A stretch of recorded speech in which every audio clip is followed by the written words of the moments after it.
שלום, בסרטון הזה אני אדגים לכם איך מודדים מרחקים וזוויות בעזרת התוכנה גוגל ארץ או גוגל ארץ. אז קודם כל נפתח אותה, אצלי היא מותקנת כאן, אצלכם זה יכול להיות במקום אחר.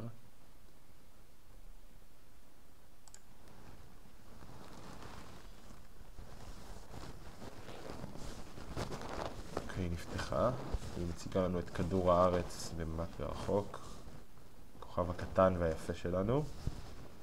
ואני יכול להקליד שם של מקום, בואו נגיד נראה גלפגוס. זה איים באזור אקוודור, איים חשובים ומיוחדים, והוא מטיס אותנו לאי המסוים הזה, גלפגוס, אקוודור.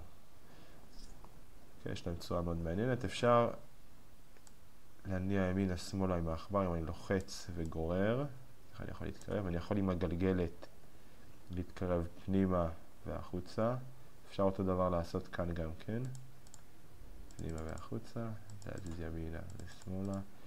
אפשר לזרב את זה שנהיה לא צפונה, אלא לכל מיני כיוונים מוזרים שאנחנו לא רגילים להסתכל עליהם, ונחזור לצפון.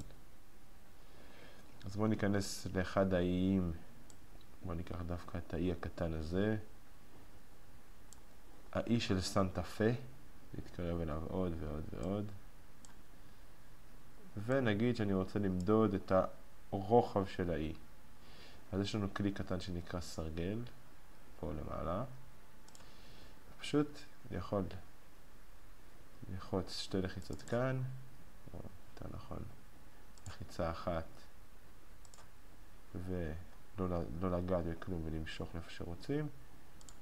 כאן הוא מציג לי את האורך בקילומטרים, אני יכול לבקש ממנו במטרים, אם ממש בא לי אז סנטימטרים גם, אבל קילומטרים זה בסדר. דבר שני שאפשר גם לדעת את האורך לחיצה אחת, עד איפה שאני רוצה, ולחיצה שנייה. אפשר גם למדוד זוויות, כאן הוא מציג את הזווית במעלות, כאשר, אני אראה לכם את זה, אם אני מצביע צפונה, אז אתם יכולים לראות מצד ימין, הכיוון כתוב 359, אם אני צריך בדיוק, זה קצת קשה עם העכבר, אם אני בדיוק צפונה זה 0.